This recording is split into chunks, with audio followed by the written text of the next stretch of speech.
Habíamos comenzado a exponer en torno al carácter accidental que tiene la gracia santificante.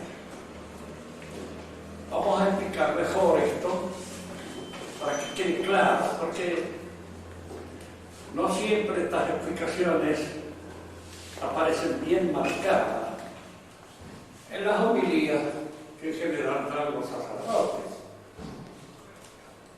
La gracia, habíamos dicho, es un accidente. Es un accidente que le sucede al hombre no por una instigación o por un proceso de desarrollo natural. Es decir, la gracia no es algo que le acontece naturalmente, como es, por ejemplo, la sociedad. El hombre es social por naturaleza, pero a la gracia no llega por naturaleza. Y digo esto ahora porque precisamente en muchos de los teólogos modernos existe una tendencia a disipar la distinción que hay entre la gracia y la naturaleza.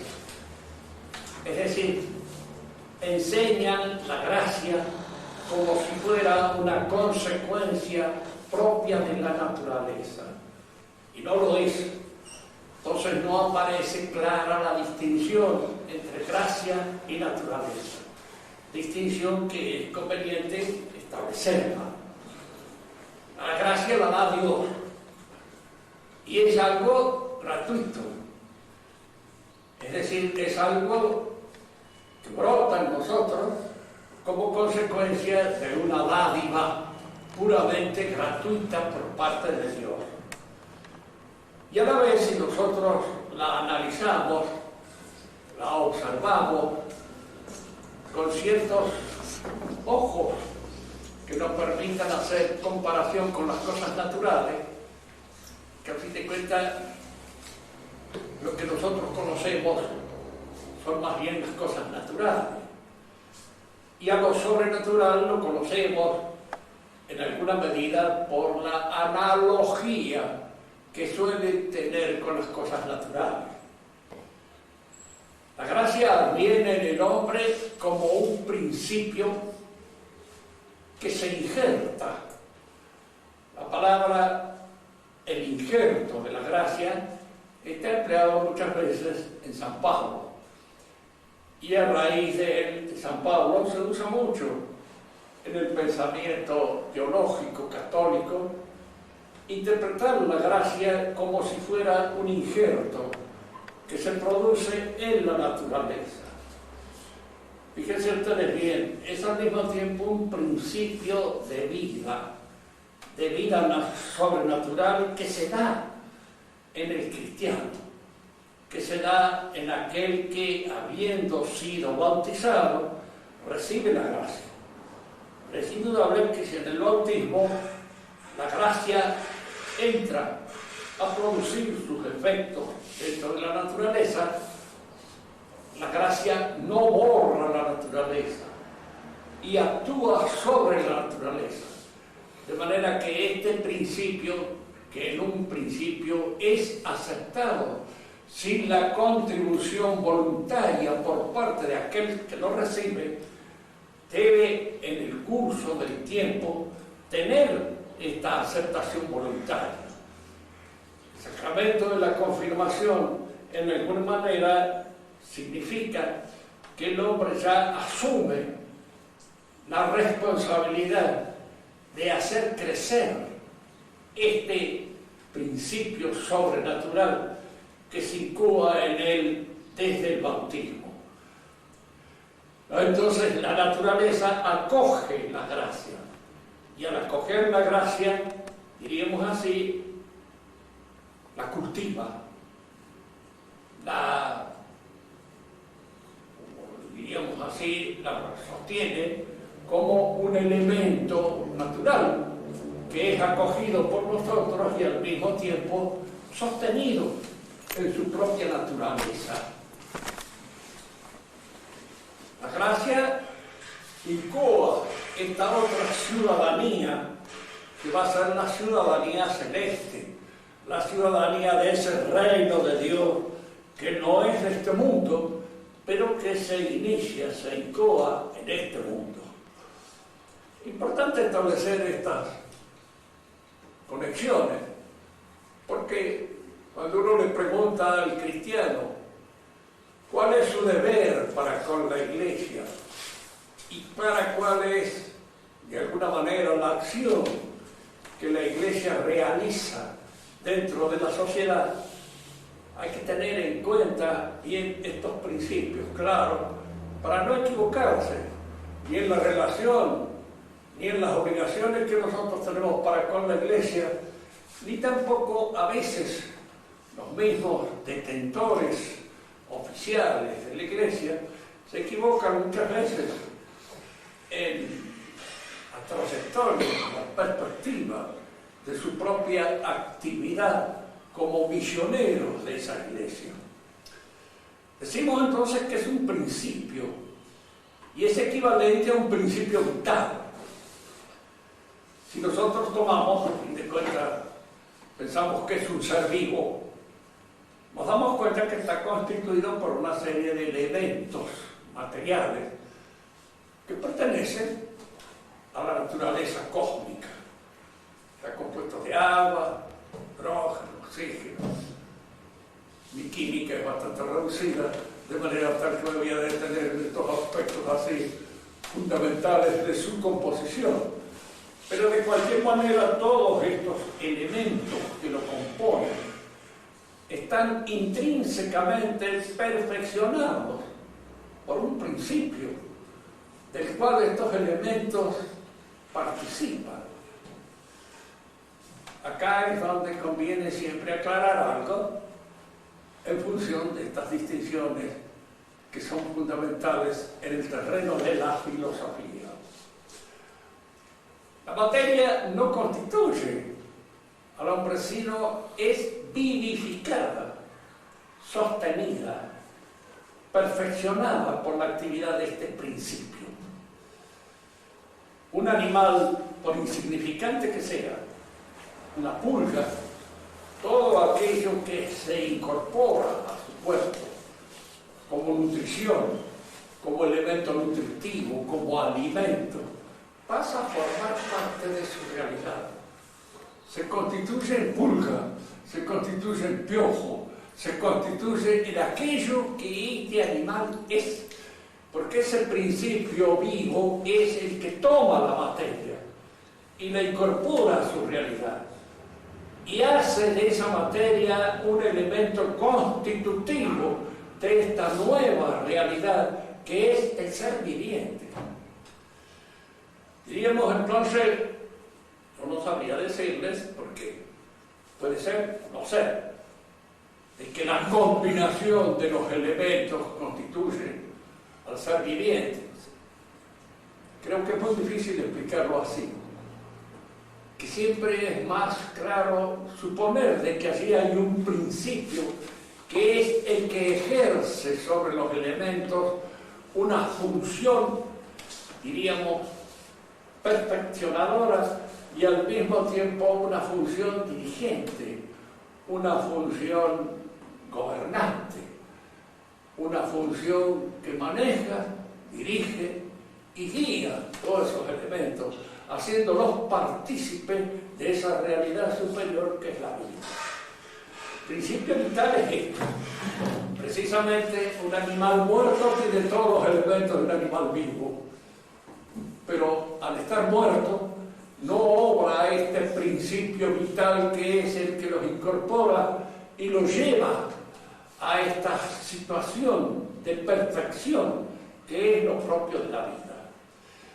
La vida misma tiene tres actividades que son fundamentales. Crecen, se reproducen y diríamos así, de alguna manera, ese crecimiento se reproduce y se nutre.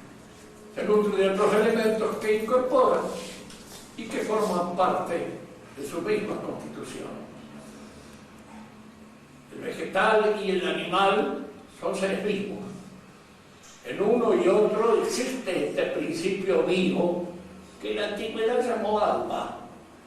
Como nosotros cuando hablamos del alma pensamos en la posibilidad de su sobrevivencia después de la muerte, pensamos al mismo tiempo que el animal y el vegetal no tienen alma. Pero en la terminología de Aristóteles sí, tiene. Eso se llama el psiquismo, tanto vegetal como animal. Porque todas estas actividades, el crecimiento, la reproducción, la nutrición, se dan dentro de este animal de una manera que está dirigida, que está en cierta forma sostenida por un principio que las regula, que les da regla, que les da una modalidad especial. El animal no se nutre hasta reventar, ni crece hasta que se cae, se dobla. Los crecimientos, incluso del álamo o de los vegetales más altos, tiene un límite. Y ese límite está impuesto por las posibilidades de sobrevivencia. El viento puede romperlo, pero no es fácil que lo rompa porque están hechos de alguna manera a resistir el embate de los vientos. El vegetal se nutre de la zona en donde se encuentra. Allí haya su alimentación, allí haya su comida, porque no tiene, por lo menos es nuestra sospecha bien congruente, no tiene conocimiento. Y entonces se adhiere al lugar. Por eso los vegetales, ustedes los observan bien, son los que padecen aún en su corporalidad, en su forma especial, todas las condiciones de la situación geográfica que les toca vivir.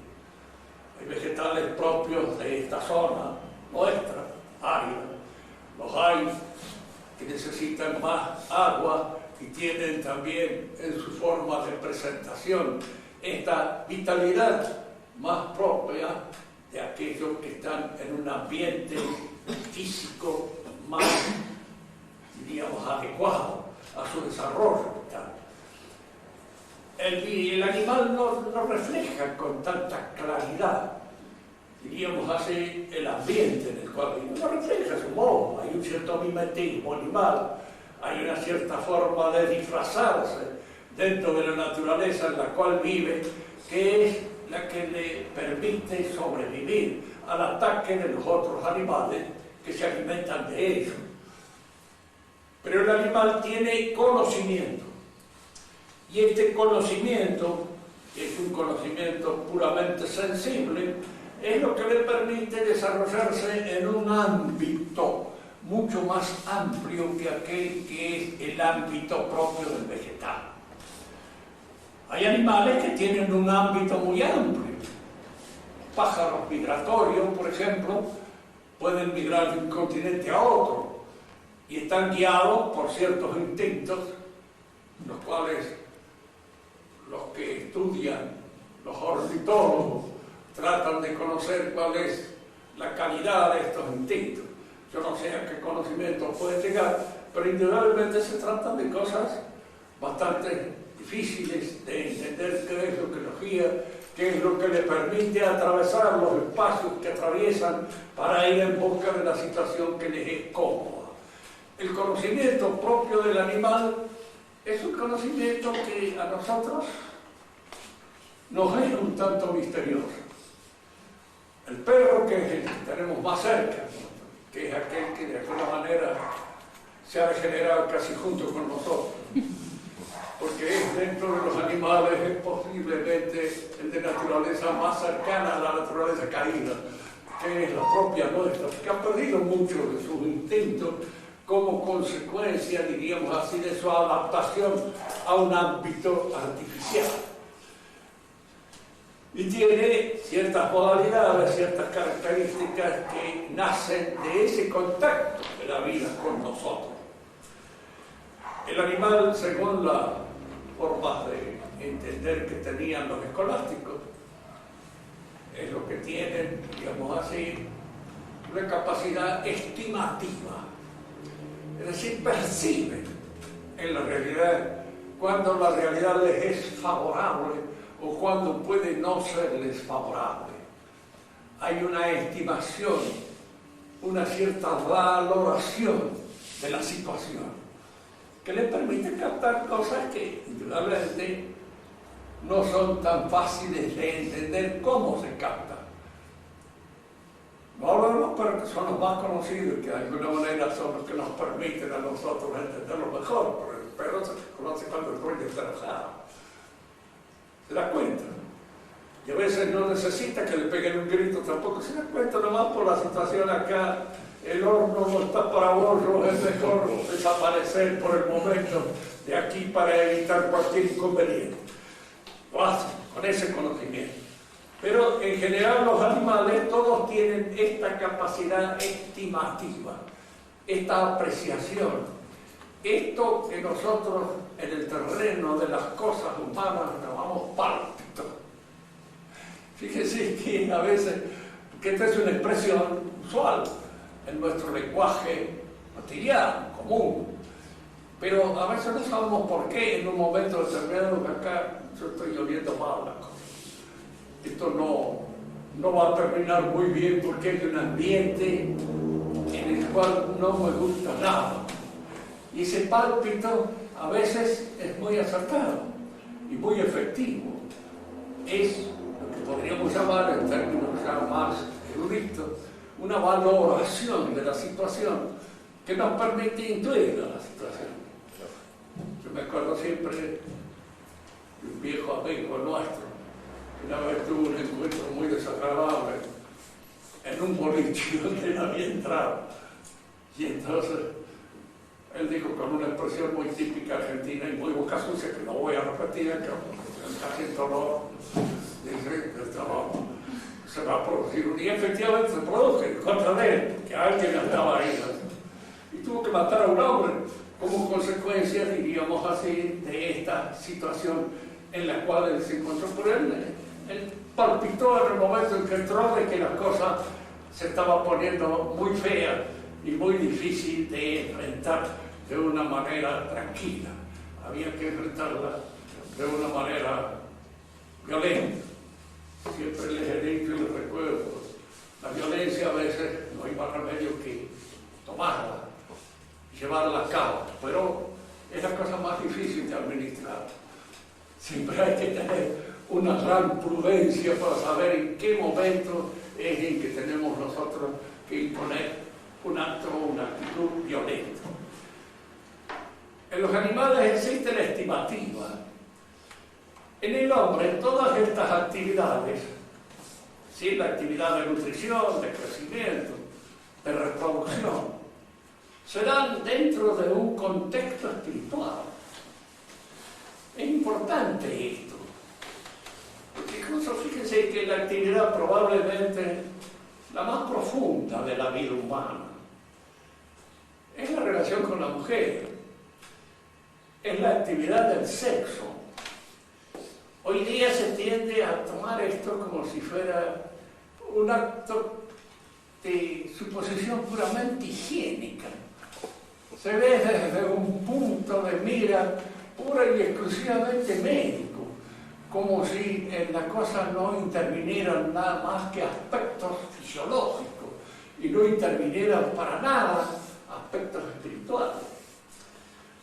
Digo esto porque indudablemente en la mayor parte de los jóvenes, yo a veces he tenido muchos alumnos, varones, los cuales algunos tenían un poco la formación que recibían en la calle.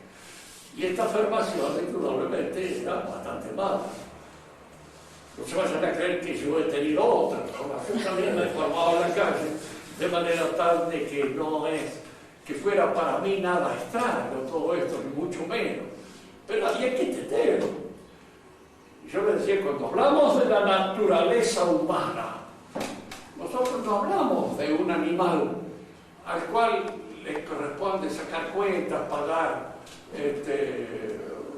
ingresos, pagar impuestos y pagar un montón de cosas más. La naturaleza humana es todo una realidad, todo único. Y en él se dan todas estas cosas dentro de un dinamismo, dentro de una economía que está regida y dirigida por los aspectos espirituales de la vida.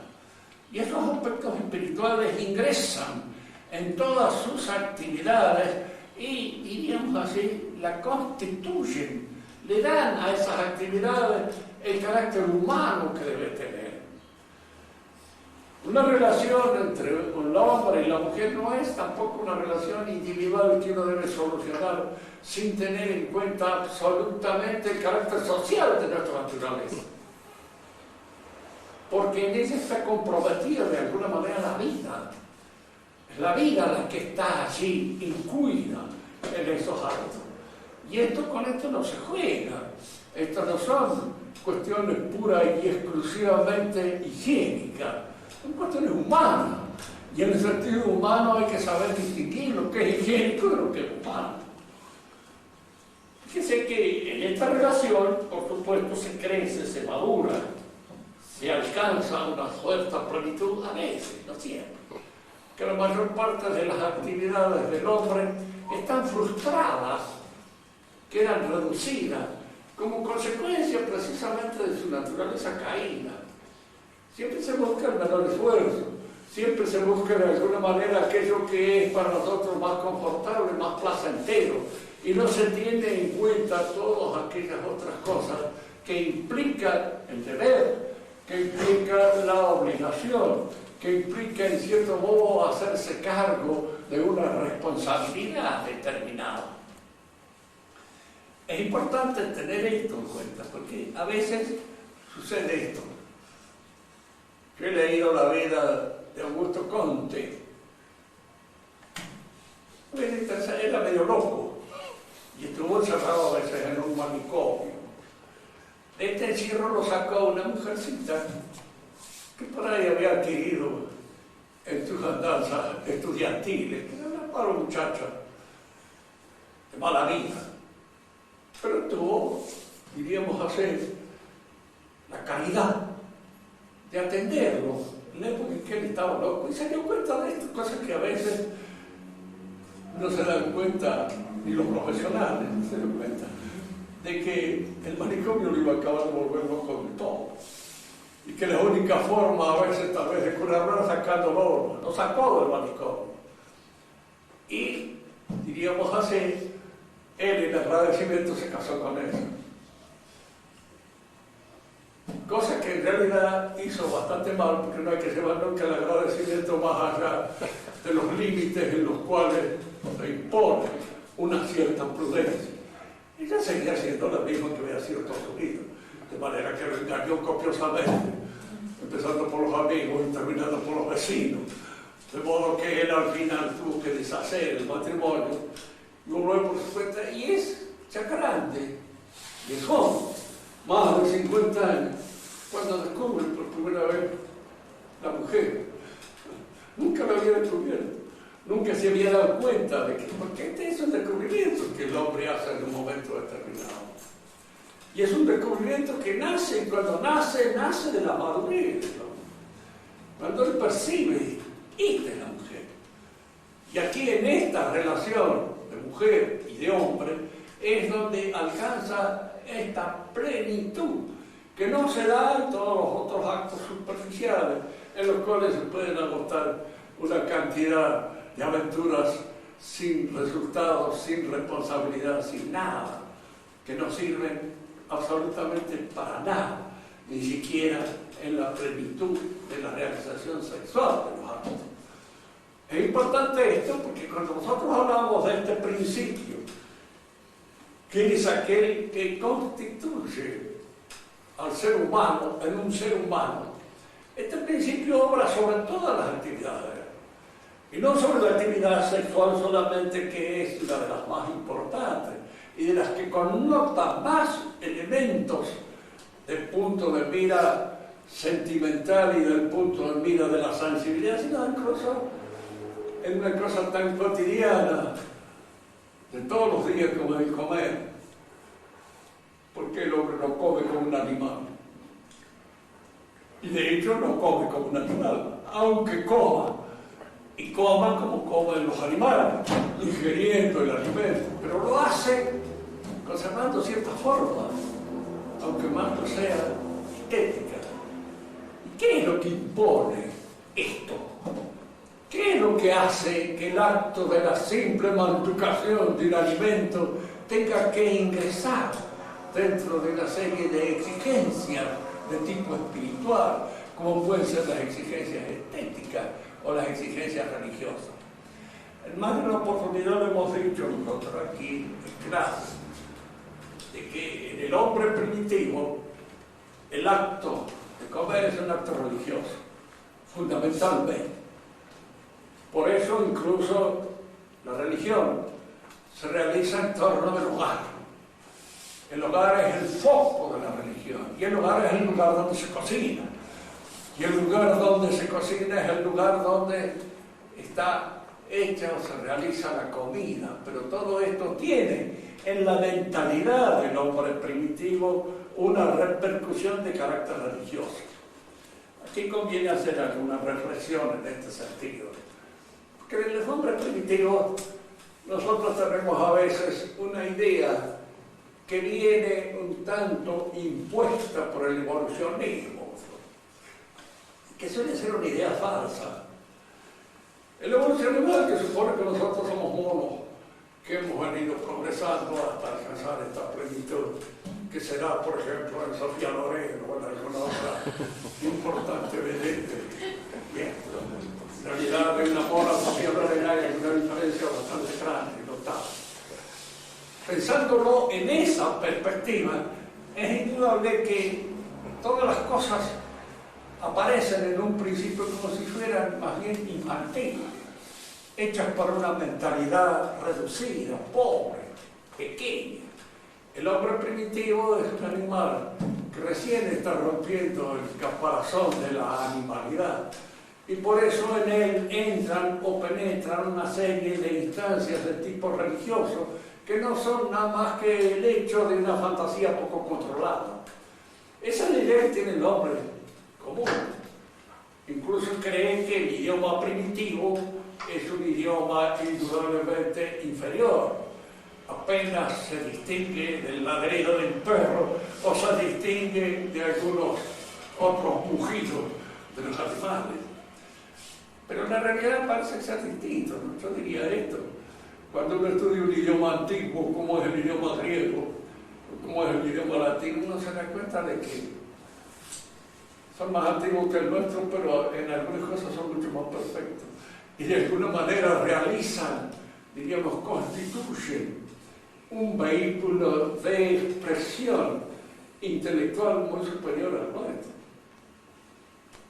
Piensen ustedes en ciertas palabras, cómo han ido perdiendo el significado, cómo han ido perdiendo lo que tienen de contenido, no solamente religioso, luminoso, grande, sino de contenido incluso espiritual, al convertirse en simples expresiones del lenguaje moderno, que traducen más que nada esa mentalidad un tanto reducida que es la del hombre económico, el hombre actual. La razón, por ejemplo, en el sentido griego del término, logos, la mente latina. Ustedes leen el Evangelio último que se lee en la misa, in principio era verbo, que en griego es el logos. Es decir, en el principio está la inteligencia, fundamental. Eso pertenece a un trabajo que tiene más de 2000 años por lo menos, de que nosotros lo podemos conocer.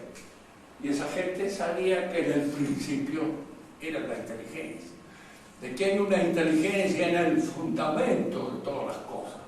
Y eso constituye la razón, de la cual el hombre participa.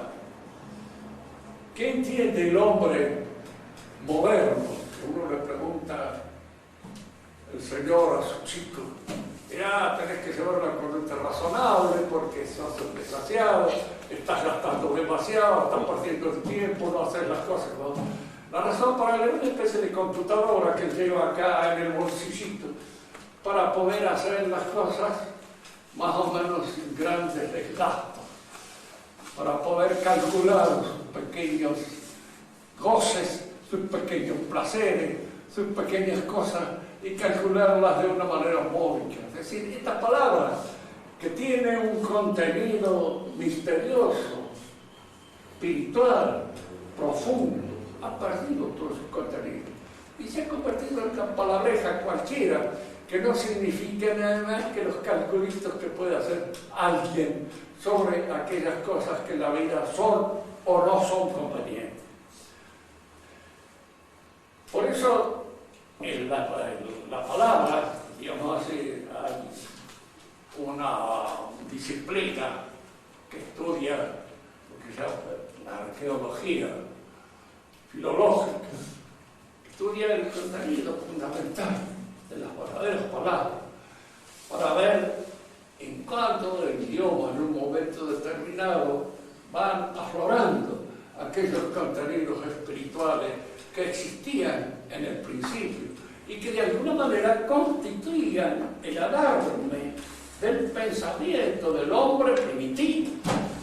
Es decir, que el hombre primitivo, si efectivamente conocía ese lenguaje y era capaz de expresarse con ese contenido, con esa dimensión lingüística, con esos vehículos verbales, no era el imbécil que nosotros creemos y que ha ido poco a poco adquiriendo hasta alcanzar esta plenitud de la que gozamos nosotros ahora en esto. Bueno, hay que pensar un poco en eso.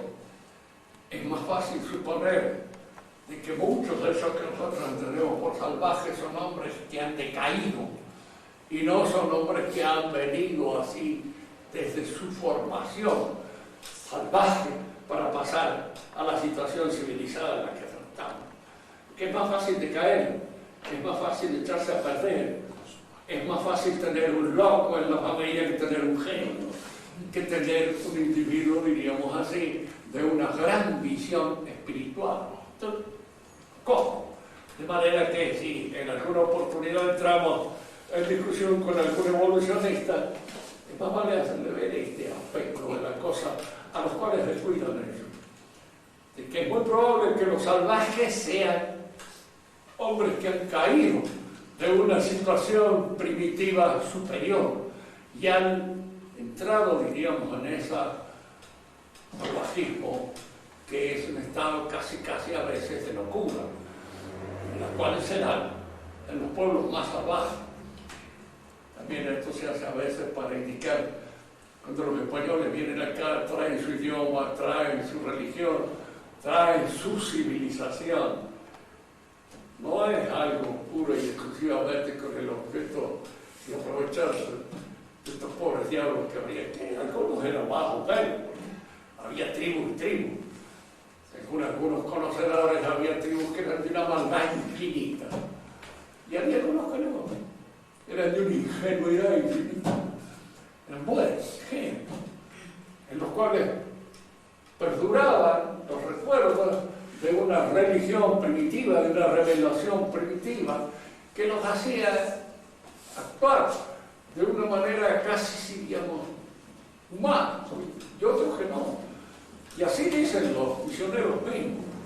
Y algunos dicen que no, son tan mentirosos, son tan astutos, son tan falsos, son tan incapaces de una actitud absolutamente noble que dan ganas de matarlo con solo ponernos en relación con ellos, por el hecho de cómo se presenta. Bien, lo que nos interesa a nosotros destacar es cómo estos principios van formando, digamos así, se van ingresando en las exigencias de la naturaleza del hombre.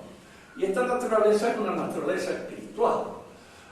En lo espiritual penetra incluso aquello que es la alimentación, que nos parece a nosotros tan al ras de la vida animal, pero que el hombre la ingresan con una serie de exigencias espirituales que le dan un sentido estético o un sentido religioso. Lo mismo sucede con la relación del hombre y la mujer, y lo mismo sucede con el crecimiento.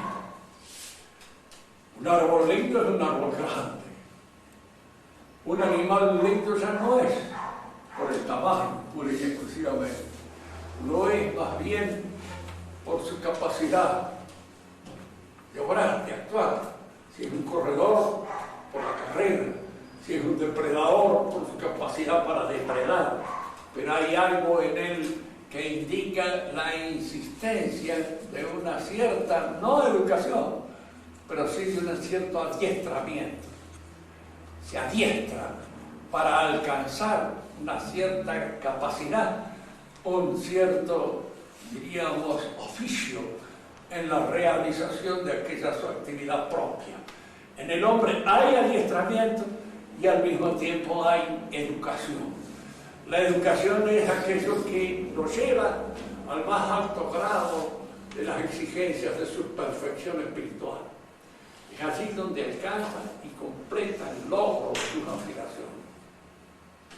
Y lo que nos interesa a nosotros desarrollar ahora aquí es esto. La vida sobrenatural que ingresa en el hombre, sobrenaturalmente, afecta al mismo tiempo todas estas realidades que están en el fundamento de su vida. Afecta la alimentación, afecta la vida sexual, afecta el crecimiento, tanto en el orden de la educación del hombre. Por supuesto que sí. Y los hace ingresar, de hecho, en un perfeccionamiento superior, al que el hombre no tiene acceso por naturaleza, pero tiene precisamente acceso a través de la gracia. En la relación del hombre y la mujer, la gracia establece un sacramento. Es un sacramento. Cuando uno tiene que imponerse esta idea en la cabeza, no va a contraer matrimonio, y se da cuenta de que va a ingresar en las exigencias de un sacramento, es cuando uno tiene que adquirir una dimensión clara de lo que es un hombre y una mujer, que están unidos por un sacramento. El hombre y la mujer, por supuesto, diríamos así, el aspecto fisiológico es el mismo que sucede con cualquier hombre o cualquier otra mujer. Bien, sobre esto no hay mayores cambios, pero los mayores cambios vienen por la responsabilidad espiritual que esta nueva dimensión del acto proyecta sobre toda la vida del hombre y de la mujer. El cristiano ya no es el mismo hombre que el otro hombre común. Hay en él una exigencia valorativa que lo lleva a tener que luchar contra sus desmayos, contra sus caídas, contra sus debilidades, para poder estar a la altura de la exigencia que el sacramento impone. Si uno me pregunta, pero usted hablaba de la alimentación, ¿en qué sentido cambia el sentido de la alimentación? Si ustedes mantucan el cuerpo de Cristo, no es lo mismo que el alimento natural. El alimento natural es una realidad que se incorpora a nuestro ser físico por medio de la mantucación. Y al incorporarse a nosotros, diríamos así, el alimento natural toma nuestra consistencia, se enaltece. Esa lechuga que comemos se convierte en nosotros. Y esto de cualquier manera, aunque la lechuga no la agradezca de ningún modo, la hace partícipe incluso de nuestra vida espiritual, porque es a través de nosotros como participa de la vida del Espíritu y como esto ingresa a la vida del Espíritu. Entonces, el alimento natural se recoge de la naturaleza, del nivel ontológico en que esas cosas están, y al incorporarse al hombre suben, crecen, se perfeccionan, se convierten en algo humano y al convertirse en algo humano se espiritualizan por la acción humana que esas cosas reciben. En cambio ahora el alimento viene del cielo, el alimento es el cuerpo de Cristo. Digo esto porque a veces dan ganas de llorar cuando uno piensa de que los príncipes de la iglesia no tengan en cuenta este hecho fundamental de que en la mesa nosotros incorporamos a nuestra realidad el cuerpo de Cristo. Bien, se nos dice, este es el cuerpo de Cristo, pero a veces no basta con decir. Reconozcamos aquello que me preguntaba en cierta oportunidad, una joven que suele venir a veces aquí, dice, ¿y la nueva misa qué es lo que tiene de malo? Yo digo, lo que tiene de bueno siempre una cosa es que la lex credenti, la lex del credo, el credo, debe estar reflejado en la lex orandi, en el que ora. Debe estar allí, claro, preciso, determinado, reflejado. Si nosotros nos unimos frente al altar, es porque suponemos que así se produce el sacrificio de nuestro Señor Jesucristo. Si nos unimos en torno a una mesa, podemos sospechar que así lo que hacemos es recordar pura y exclusivamente la última mesa, la última cena. Y nada más. Pero es que nosotros decimos que hay algo así, sí, pero el aparato, la lex orandi, el elemento cómo se ora. Estoy yo, diríamos así, integrándolo en el credo, o estoy ocultando una serie de misterios que se dan en el credo. Porque yo no digo que la nueva misa niegue efectivamente de que la misa es un sacrificio, pero lo oculta, no lo manifiesta, no lo pone claro. ¿Por qué? Para quedar bien con los protestantes. Para quedar bien con el protestantismo, para que el protestantismo acepte esa misa también, sin menoscabo, sin elementos, diríamos así, que los pongan en contradicción consigo mismo. Y si la misa no está claro el sacrificio, ¿cómo va a estar clara una presencia real en la hostia de Cristo? Porque si hay presencia real, hay sacrificio real, aunque incruento, pero es el sacrificio real. Es eso. Si no está claro el sacrificio, no está clara la presencia real. Aparece oculta, aparece de alguna... Porque queda también bien con los protestantes, que de alguna manera no admiten la presencia real. Y si no hay sacrificio, ni hay presencia real, el carácter ministerial del sacerdote desaparece. ¿Quién es el sacerdote? El que preside la cena. Ese es una especie de anfitrión que nos invita de alguna manera y nos convoca, ha dejado de ser un sacerdote. Es una cosa mínima. Entonces nosotros nos encontramos, diríamos así, con este cuadro de disminución de las exigencias por tener en cuenta las actitudes humanas de aquellos otros que, en fin, no entienden bien nuestro problema y que sería tal vez un poco pesado hacérselos entender de manera tal de que si no los entienden bien, nosotros nos debemos poner a la altura de esto, es decir, no enseñar lo que hay que enseñar, sino enseñar una cosa disminuida. Fíjense que acá incluso hay una contradicción en la calidad. Que la caridad consiste en dar lo mejor. ¿Por qué les ofrezco lo peor? Porque tengo un entendimiento falso de la caridad. Se entiende la caridad como si fuera una especie de solidaridad con la fragilidad de la gente. Y no es así. A mí me preguntaban en alguna oportunidad por qué las mujeres no pueden ser sacerdotes. Si usted cree, no, mire, hay mujeres que pueden ser pesistas, Y hay mujeres que pueden ser excelentes criminales, de asaltantes de bancos, cualquier cosa, pero no hay la función específica. Es una actitud que puede tener determinado dama, puede ser un excelente levantador de pesas y tener una musculatura que se la quisiera un boxeador para él, no se puede dar, pero no se legisla sobre lo que es extraño, extravagante, fuera de lo común, se legisla sobre lo común. La actividad del sacerdote es una actividad paterna, porque la actividad del padre dentro del matrimonio es la exigencia espiritual hacia el hijo.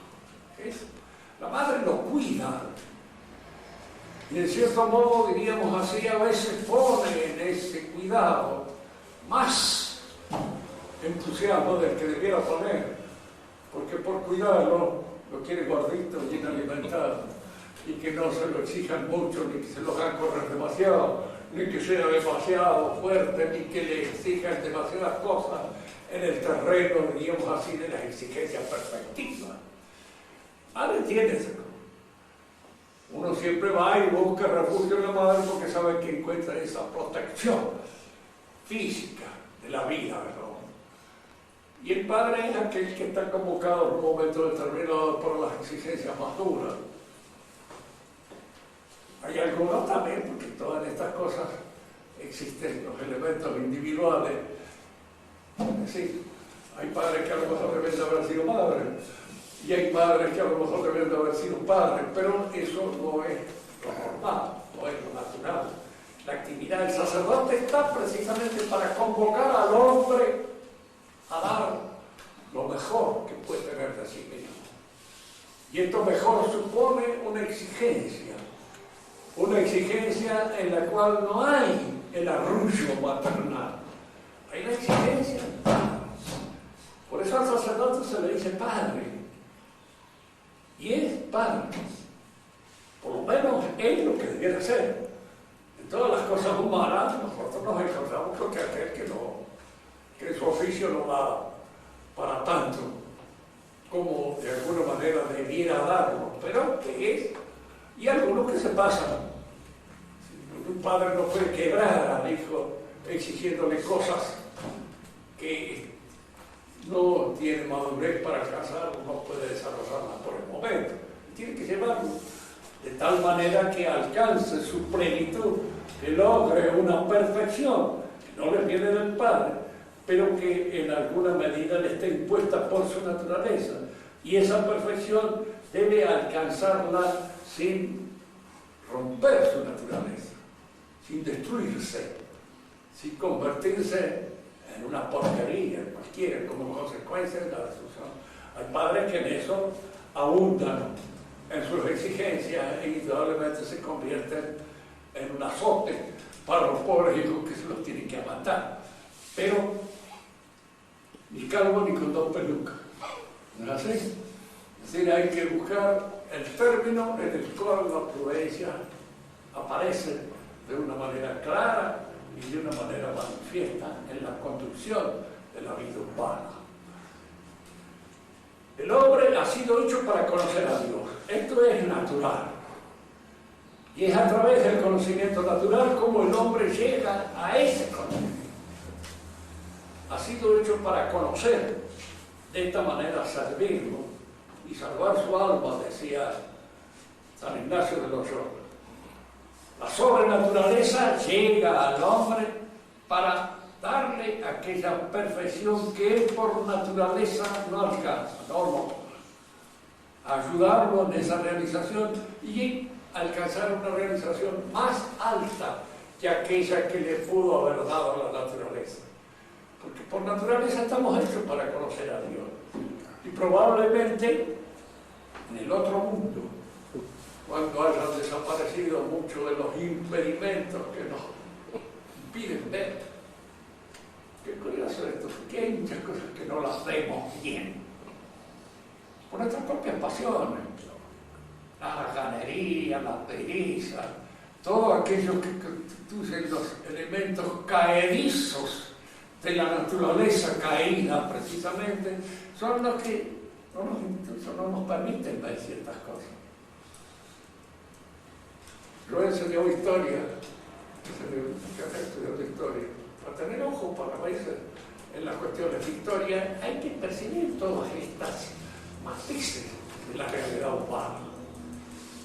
Me he dado cuenta que a veces en la historia hay historiadores que creen que, qué sé yo, que una reina es una muchacha sacada de un pupilaje cualquiera y educada en esos pupilajes, y no tienen ojos para percibir de que hay una educación en las cosas humanas que a un hombre lo puede llevar a dar un resultado mucho más hondo y más profundo del que parece sospecharse hacia prima vista. Siempre fui un gran admirador de María Antonieta de Francia.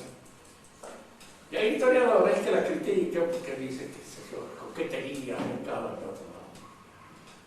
Una mujer que murió como esa tiene que haber sido una gran mujer.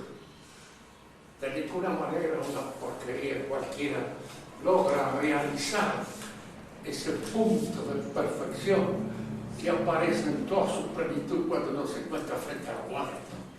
Porque es allí donde uno da la medida que le corresponde. Y una mujer que tiene esa grandeza en el último momento de su existencia es porque siempre fue grande y porque no hubo así lo que podríamos llamar una educación humana cualquiera. Pero es cierto, nosotros mismos, una chica bien educada, nosotros no la podemos considerar como si fuera una percantita cualquiera, de cuarta categoría, porque no, hay diferencias, y esas diferencias existen, y son el resultado de una buena o de una mala educación. Se dice hoy muy fácilmente, en realidad entre el hombre y la mujer las diferencias son impuestas por la cultura. La cultura impone diferencias, indudablemente, pero las impone sobre la naturaleza y teniendo en cuenta las exigencias de la naturaleza. Si una mujer es educada como un hombre y de alguna manera sin distinción del hombre, hoy o mañana un hombre que se casa con él se encuentra casado con otro hombre. Y probablemente el asunto no va a dar buen resultado. ¿Por qué? Porque para que haya buen matrimonio tiene que haber un hombre y una mujer. Es fundamental, aunque esto les diga mucho a estos maricas que suponen que puede haber por parte de ellos, es simplemente una inhibición, un sarcasmo hacia el matrimonio, nada más. El objeto es burlarse de una manera cruenta de esa institución que es el matrimonio. Por ahora nada más, y con esto hemos dado por terminado este curso. Si Dios quiere, el año que viene podemos empezar alguna cosa. Siempre conviene, yo creo que es bueno aprender cuestiones de filosofía, sobre todo para aprender a razonar bien y a mantener, diríamos, refinado el entendimiento, las distinciones. Las ciencias comunes no tienen esa fineza para la percepción de lo que es distinto. Se apoyan siempre en los datos de la sensibilidad, de lo que dan los aparatos, pero hay que saber manejar también la inteligencia. Y hoy se está haciendo de esto escarnio. No se cultiva la inteligencia. ¿Por qué? Porque lo que se quiere es un rebaño mostrenco que piensen todos de la misma manera y sigan las indicaciones del diario o las indicaciones monocorde de los que manejan este negocio que es el mundo. ¿Alguna pregunta? Sí, Pedrito, vos has estado escuchando con toda atención.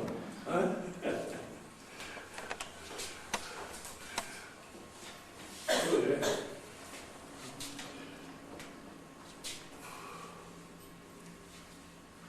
Sí, no. ¿De qué manera la misa nueva esconde el sacrificio? ¿Qué es lo que hace? Y porque en su apariencia usted se sienta en una mesa donde se va a comer. Usted supone que se va a recorrer a la última cena. Porque el sacrificio, ¿en dónde se realiza? ¿En la mesa o en el altar? El altar es el objeto del sacrificio. Es allá donde el sacrificio se realiza. Y la mesa es donde se cena. Si lo que usted presenta es una mesa, usted lo que está presentando es simplemente la recordación de la última cena. Usted dice, no, pero hay un sacrificio. ¿Por qué no lo presenta? De manera clara, ¿por qué no esconde? Esa es la pregunta que habría que hacerle. ¿Por qué no esconde? Porque los protestantes no dicen, usted por quedar con los protestantes, bien. Los protestantes que se las arreglen. Usted enséñele lo que debe enseñarse, nada más. Que es aquello en lo cual se cumple la plenitud de esta enseñanza de Cristo. Y una vez que se oculta uno de los misterios, el sacrificio, aparece el ocultamiento de los otros misterios que dependen de él. La presencia real depende del sacrificio. Si no hay presencia real, no hay sacrificio. Si no está Cristo efectivamente en la hostia, ofreciéndose como víctima, no hay sacrificio. Y si no hay presencia real, no hay carácter ministerial del sacerdote. ¿Qué es lo que ha hecho el sacerdote? Que ve la galletita. Tampoco, porque participan los otros. Tampoco, porque reparten las mujeres, la vecina, el al lado. Podría jugar al sapo. Ahí está. No, fíjense que después viene a todos los otros elementos que en algún modo van indicando esta profanación de la Sagrada Cena. ¿Por qué de pie? De rodillas en el acatamiento. Si yo estoy ante la presencia real, me arrodillo.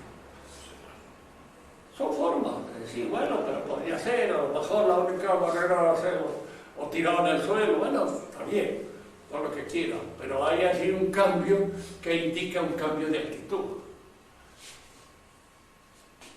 Ya lo decía en alguna oportunidad la tal Francia, cuando hablaba de la Revolución Francesa.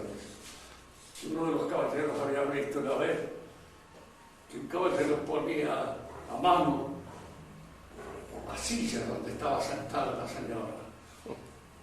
Entonces dice, ahí me di cuenta de que las costumbres estaban cambiando en mi país. Dice, porque eso nunca se había hecho antes. No es la cortesía. Y esa cortesía supone el reconocimiento del nexo de sector. Es cosa única. ¿Qué caballero se debe descubrir delante de la señora? ¿Por qué le debe dar la pared? Yo tengo un amigo mío que una vez salió con su suegra. Entonces, él le dio la pared a la suegra. La suegra que parece que no lo quería, nunca lo había querido, ni desde que era candidato. Le dice, milagro, vos, tan cortés. Es que aquí señora tiembla, dice lo primero que se cansa las cortesas. La improbó, la otra quería hacerle un reproche. Es que aquí tiembla, dice lo primero que se cansa las cortesas. Él le daba la mano y pues. Muy bien.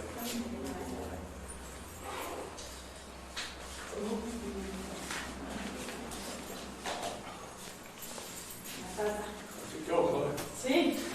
la pareja va sabiendo qué motivo te da la pareja.